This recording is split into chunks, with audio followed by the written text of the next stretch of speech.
All right, haves and have not fans, we are taking a journey way back to 2014.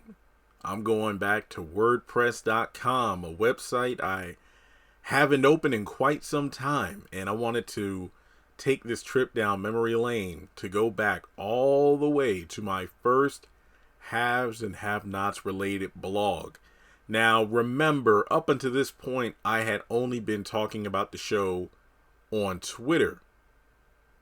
And when this blog dropped, this was at a point where I'm like, okay, you know what?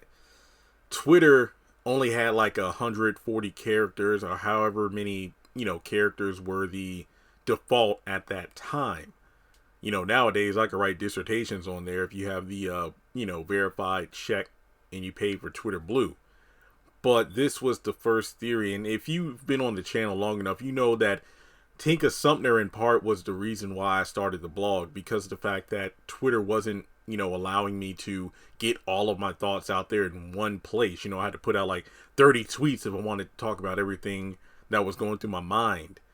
But this blog was the beginning, and my first theory that was made in a big format like this, in one place where I'm like, okay, here's my full-fledged theory. Hear me out. Amanda Cryer is Celine's daughter. And of course I was wrong, but back then, it's something. I remember years ago, I went back to some of my old blogs and I was like, yo, I was really good at this. Even when my theories weren't on point, they were really good. Like I had evidence to back them up. So this video is me going through this blog. I'll leave a link in the comment section below. And if you ever find time, if you want to kind of go back to, what was Jeremy up to before YouTube, popped off for him? What was he doing then? It was the blog. See, now Ashley Miller, to my knowledge, was like the OG YouTuber that covered the haves and the have-nots. It would have been something if I had started on YouTube as opposed to my blog. I did not make a cent from this blog. It wasn't until after I made the transition over to YouTube was my blog finally like, hey, yo, you got a lot of people watching or reading your content. Here's some monetization. Yeah, right after I made the jump. Isn't that something? But I made a few $100s from this in the long run, but it wasn't until after I had already stopped that I started making money, which was weird. But to give you an idea of how this worked, I would watch an episode. Me and my mom would watch it. I think since this was in June, I was definitely, this was my first summer after I finished my first master's degree. So this was maybe a couple of months before I moved back to Lynchburg to work at that call center. I had to get an apartment and everything, but this was my first summer back home. It was maybe about 3 weeks after I had graduated. So let's get to this blog. Okay. I got the title here and everything. Man, oh man. Personally, I have many theories about this amazing show that I'd love to discuss. The main focus of this blog, being a theory that my mom and I put together. The two of us will watch every episode on Tuesday. I would tweet away with the cast of the show along with other fans. And it was a great time because we can hash out things between commercial breaks about little clues and dialogue that may hint to other things later on in the season. My mom and I believe there is a possibility that Amanda Cryer is the daughter of Celine Gonzalez, not Catherine Cryer. Of course, I wouldn't make such a far-fetched theory without having at least some form of evidence to back up my claims.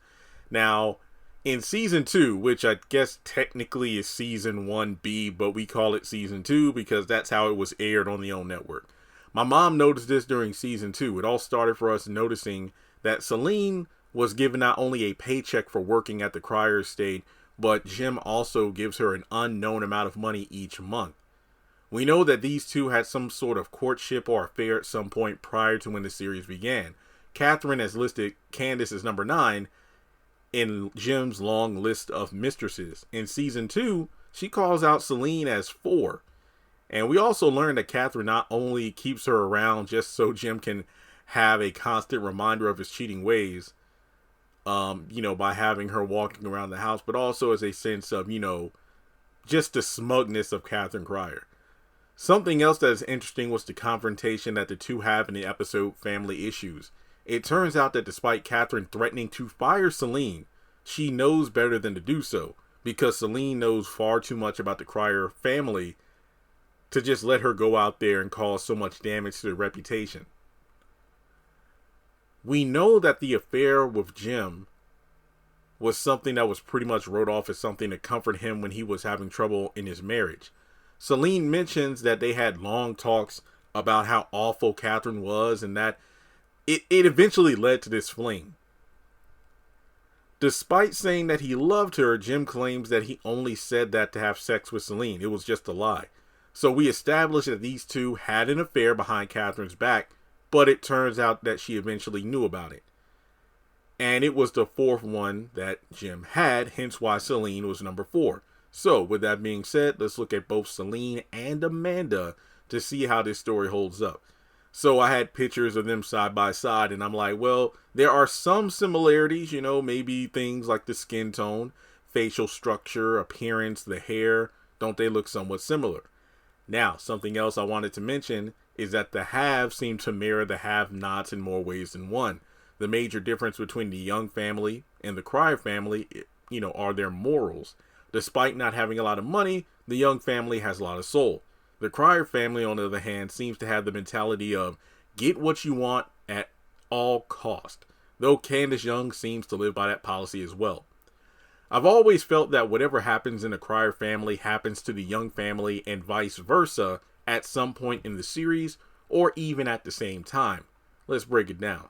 As I said with Amanda and Celine, they look very similar. And now let's compare this to Tony and Benny. When I first saw Tony in season 1, I just knew that he had to be related to Benny in some way. Honestly, I thought that he was Benny's dad in real life outside of the show. What did we learn later on? Benny is the biological son of Tony. Now, we know that Benny and Candace are Hannah's children, but they have different birth fathers. Now let's mirror that to the Crier family according to my theory. Jim is the father of Wyatt and Amanda. However, they could possibly have different mothers. Wyatt with Catherine, Amanda with Celine. It seems that Wyatt is the child who causes the trouble for the Crier family, just like Candace does for the Young family. Both Amanda and Benny are kind individuals, but they can be a bit naive in certain situations. They each see the good side of Candace, but many fans argue that she is just using both of them to their own ends. Honestly, I feel that she is sincerely a good sister, at least in Benny's eyes, and does care about her brother. Now, it could be argued as to whether or not she is really Amanda's friend, or if she is just using her in order to get her hands on the $12 million inheritance. That's up in the air. One of the key elements that Celine and Amanda share is a case of paranoia. This is first seen in Celine when she randomly gets overprotective of Jim. It all starts when she notices Hannah and Catherine getting friendly with each other. From her perspective, it was both unfair and confusing because despite all of her years working for the Crier estate, Catherine has never treated her in such a kind manner. However, it all boils down to Catherine knowing about the affair, of course, and that is reflected in how she treats Celine. Now, there was one earlier episode when Celine tells Hannah to use the back staircase, since Catherine doesn't like seeing the help. Then later on, she tells Hannah that Catherine never asked her to stay beyond her work hours after she notices Hannah staying later than she did. Of course, it all again points back to Catherine knowing about the Celine-Jim affair. Further on in the series, Celine's personality, it just drastically changed. She went from being Hannah's good friend to her most bitter enemy. It seemed that as the episodes went on, she became more and more paranoid over Hannah having a thing for Jim. At one point, she even claimed that Hannah and Catherine had something going on. Now, one of the funniest lines back in season 1 was when when Celine told Hannah that Jim doesn't have a thing for black women, despite the fact that we've seen him, having sex with Candace repeatedly during that same season. She even got into a physical confrontation with Hannah back in season 2 after lying about giving her messages to Catherine. This was during the point when I think Benny was in the hospital, Hannah wasn't able to come to work, and instead of getting through to Catherine, it was Celine who was receiving the messages, but she never relayed them to Catherine. This just goes deeper into showing that this woman has a lot of hidden aggression and is very territorial. Something else to keep in mind is that Celine knows how to hold a grudge. Now, looking at Amanda, we're going to compare the personality between her and Celine. Now, Wyatt has a substance abuse, and Amanda's past of self-harm that's been something that she's been hiding, between the self-inflicted, cuts and attempts on her own life. It all seems to stem from that summer camp when they were younger. I believe it was a Bible camp. Now, when Amanda's in the hospital after a pill overdose in response to being assaulted by Professor Cannon and her pregnancy test being positive, Wyatt reveals to Jeffrey that they both experienced sexual abuse by one of their priests. That was one reason why Wyatt did not really involve himself with religion after that summer, and it's safe to assume the same is true for Amanda. Another thing to point out is that Jim said Catherine's father was a raging drunk. Basically that, it was something that kind of traveled down the family line from Catherine's father to his grandson. Now, yet again, comparing Celine to Amanda. When we were first introduced to Celine and we were first introduced to Amanda, we saw them kind of as the kind, friendly individuals. Celine towards Hannah, Amanda towards Candace. And looking a little further, Amanda is friendly and just so happens to be the apple of her father's eye. Kind of funny how she's the apple of Jim's eye, and then Jim is the apple of Celine's eye. We then see that as the series goes on, Amanda isn't really confident in her own abilities and is quick to quit something whenever things get tough. Not to mention, when she feels ignored, she is quick to use her self-harm tactics as a warning. She tells her father when he brushes off her attempts to quit law school to go to be a, fashion designer, go to fashion designer school. And notice that whenever Celine feels neglected or ignored by Jim, this causes her to push harder than before to get what she wants. When Amanda feels ignored, she will cause harm to herself. After being assaulted and the pregnancy test being positive, she took a large quantity of pills in order to die from an overdose. She is very fragile, as Catherine describes, and also very naive, not being able to see things that are clearly right in front of her. Now, of course, as the season goes on, we learn that Amanda has some very deep-seated emotional and psychological problems that she must take medication for. Now, without them, we see the very violent, deadly Amanda that we saw in season 2. Now, comparing this to Celine, she's convinced that Jim still loves her. Just as Amanda pops up in her professor's home or in public, Celine would do the same to Jim whenever he was in the house. Of course, their motives were very different because Celine would come to Jim in an attempt to rekindle their flame, while Amanda would appear to her Professor Cannon out of pure vengeance. Both of them can be classified as nutty when you think about it. The paranoia Celine felt when she thought Hannah was attached to Jim is very similar to Amanda's paranoia and defensiveness whenever Jeffrey says that she needs help. Now, moving forward in the blog here, I talk more about the inheritance aspect of it and the fact that when it comes down to the comparisons, I yet again talk about how, when you look at Wyatt possibly getting his alcohol addiction from his grandfather, Amanda probably got her emotional, troubles from Celine if she were her mother. Overall, the reason I think this theory holds up is due to the fact that they look alike, they have similar personality traits, and they both kind of receive, and the hush money that Celine receives from Jim. We don't know how much he receives or even what this extra money is for. Remember, it wasn't until like season 4 when we learn how much the money is. My mom suggests that it's pretty much child support for a nameless child, aka Amanda.